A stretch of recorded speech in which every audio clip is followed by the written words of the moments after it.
busy ka ba? Medyo.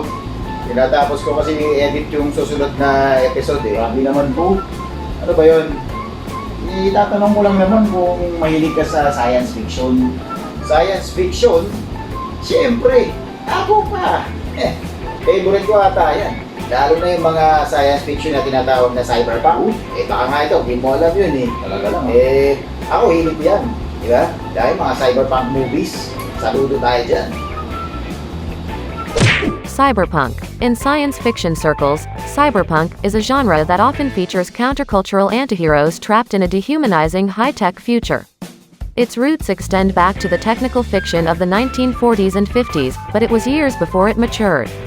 The word cyberpunk was coined by writer Bruce Bethke, who wrote a story with that title in 1980. He created the term by combining cybernetics, the science of replacing human functions with computerized ones, and punk, the raucous music and nihilistic sensibility that became a youth culture in the 1970s and 80s. Not until the 1984 publication of William Gibson's novel, Neuromancer, however, did cyberpunk really take off as a term or a genre. Alam ko na, magyaya ka maglaro ng board game mo. Ako sayang, kalaro ko na kasi lahat yan eh. Pero kung may dala kang bagong board game ngayon, kahit busy ako dito, maglalaro tayo. Talaga sayang ba? Nakakadala. Sa akin pa pala dating ko. Hindi ka handa. Ano naman yung mga hilig mo ng mga cyberpunk movies? Madami. Tulad ng Total Recall, yan. Ghost in the Shell. Tsaka isa sa mga favorite natin yung Blade Runner. Yan. Ganon? Teka. Speaking of cyberpunk theme, alam mo ba na meron tayong Pinoy board game na ganyan ang tema? Ang title niya is Manila 2076 at dinisenyo yan ng kaibigan natin si Fred Tai. According to GMA News interview on December 1, 2019, a science fiction and cyberpunk fan, Tay created Manila 2076 to explore stories and themes about a possible future Manila. The cyberpunk genre is typically set in Neo-Tokyo or Neo-Hong Kong.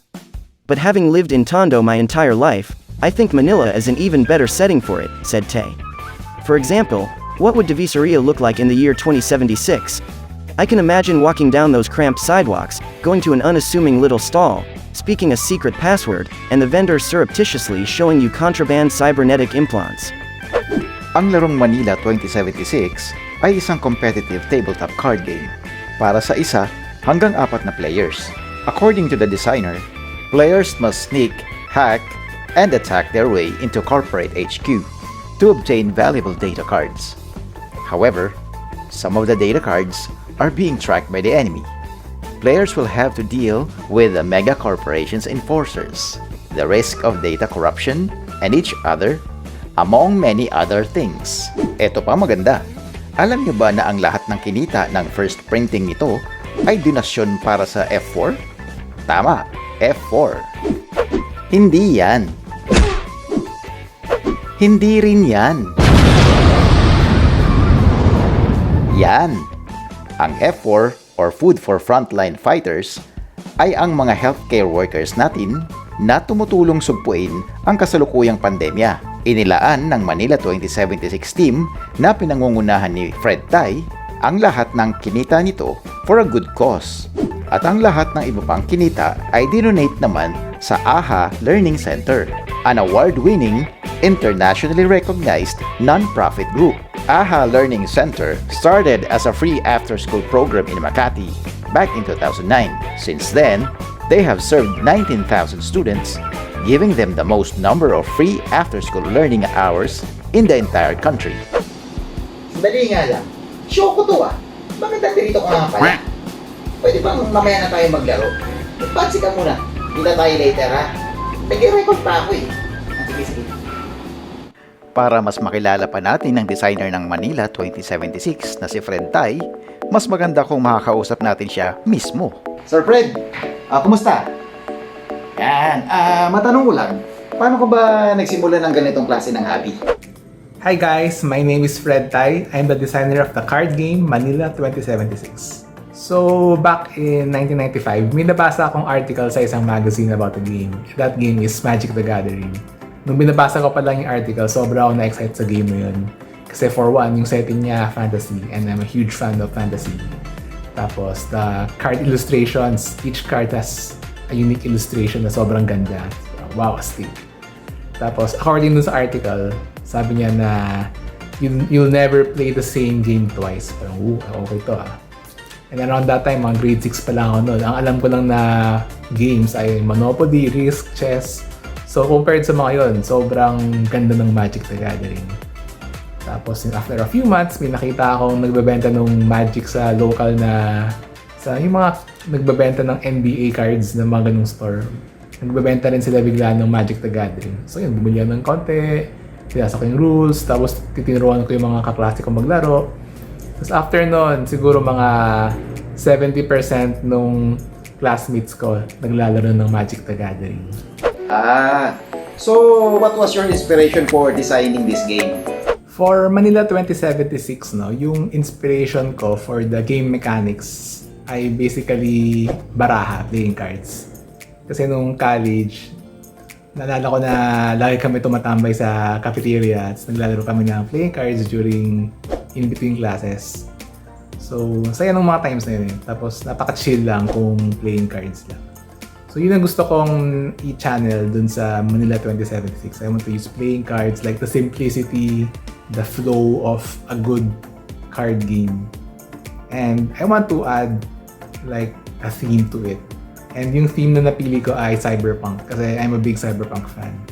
So nung college din, sobrang every night nanonood ako nung Ghost in the Shell sa Animax. Every midnight na naalala ko rin. So tawa ako dun. Tapos parang nung ginagawa ko yung card game, naisip ko na siya at gusto kong gumawa ng cyberpunk na card game. Nice! Ano naman yung mga challenges na na-encounter mo during the game design, production, at saka playtests? Yan. So, the biggest challenge I had in developing Manila 2076 was the mental toughness, especially during the start, to continue and making it. Kasi when you're passionate about something, for me, it's tabletop games, alam mo kung ano yung magandang game eh. And since this is the first time for me to create my own game, yung skills ko in game development ay hindi pa sapat to make a good one. So habang ginagawa ko yun, may mga times talaga na alam ko na pangit itong version na to. Pero no choice, kailangan mo pa rin ipa-play sa ibang tao and kailangan mong marinig yung feedback nila. And hopefully you can iterate, improve the current version, and make a decent game in the end. Sa game mechanic side naman, ang dami ring challenges. Kasi when you're developing a tabletop game, ang dami mong tools na pwede mong gamitin eh. Ang dami mong game mechanics na pwedeng gamitin, like the dice rolling ba, cards, push your luck ba to, resource management. Parang ang daming tools that you can use to create your own game. The trick is choosing which tool is required for your game. Tapos nun, once nakapili ka na, yung next tricky part is fine-tuning it. Kasi yung bawat variable ng game mo, kailangan in sync with each other. Like, kung yung number of rounds, like number of cards in hand, yung values ng mga cards mo. Parang sa lahat ng game, may isang sweet spot yan eh. Na once nahanap mo yung sweet spot na yun, talagang magpo-flow yung game mo. Yung problema is yung paghanap ng sweet spot na yun. And you can only do that with lots of playtesting. So, sa production side naman, may mga na-encounter akong issues. Ako, syempre, I want to make the best possible game using the best possible components. Pero I also have to be realistic. Sa simula pa lang, alam ko na this is just going to be a passion project and hindi ko siya gagawing like business. So dahil doon, mas maliit yung print quantities ko, and since mababa yung quantity, mas mahal yung production cost ko. Siyempre mas makakamura ka, di ba? Pag yung pinagawa mo mga 500 copies, yun sobrang mura ng cards mo na. Pero ako, since limited run lang to, mas mahal talaga yung costing ko. So I have to cut back on other parts of the project. Like kung yung artwork, I really want sana to have more artwork sa game ko. Pero wala, kulang tayo sa budget. So, tipid-tipid lang muna, ganun. Okay. What do you think are the benefits of playing tabletop games? So for me, the biggest benefit of tabletop games is the bonding and the connection that you get to have with your friends in real life. Kasi di ba ngayon, digital age na tayo, na everything is interconnected, everything is online, everything happens in social media. So yung mga experiences that we get to have when we play tabletop games, you know, yung bonding and the connection with your players, it's something na mahirap na ma-replicate in other forms of entertainment. So kahit na video games, iba pa rin pag in-person mong kalaro yung tao. In your opinion, how can we elevate tabletop gaming to mainstream level to get more people into the hobby? For Manila 2076, yung plan ko sa kanya is to make more games set in that universe. And for now kasi, yung nagagawa ko pa lang is the very generic cyberpunk theme of, you know, renegades going against hacking the mega corporations data center and stealing data. So very generic cyberpunk. Pero in the future, I want to create more interesting stories set in that universe. And stories that I personally like. So yung next ko is parang a story about yung mga OPM, kasi ako fan ako ng mga Eraserheads, River Maya, and I'd love to imagine what they will look like in the year 2076. So baka parang battle of the bands between yung mga OPM bands versus an AI composer controlled by the mega corporation. So parang ganun siguro yung gagawin ko next. Tapos aside from that, may ginagawa ko ngayon na wrestling na card game. So para siyang homage sa mga 80s na wrestling. So sila Macho Man, Hulk Hogan. Gusto ko ma-capture yung over the top na action feel ng mga ganong game, ng mga ganong wrestling matches sa isang card game. So yun, once it's ready, I'll post sa Facebook na lang or Instagram and hopefully malaro ninyo. Sa mga board game players dyan, na let's do our part in making board games more popular here in the Philippines. And I think the best way to do that is to just play. Diba? Maglaro tayo with friends, with families, and yaya lang ng game nights. And eventually, dadami rin yung players natin. And pag may kilala kayong mga celebrities, hayaan nyo maglaro. Sabihin nyo, magandang content yan sa social media. Papatok yan for sure. And who knows, you might be the creator of the Philippines Geek and Sundry. For my last question, what advice can you give to aspiring local designers? I have a couple of tips for aspiring game designers. One is to do your research.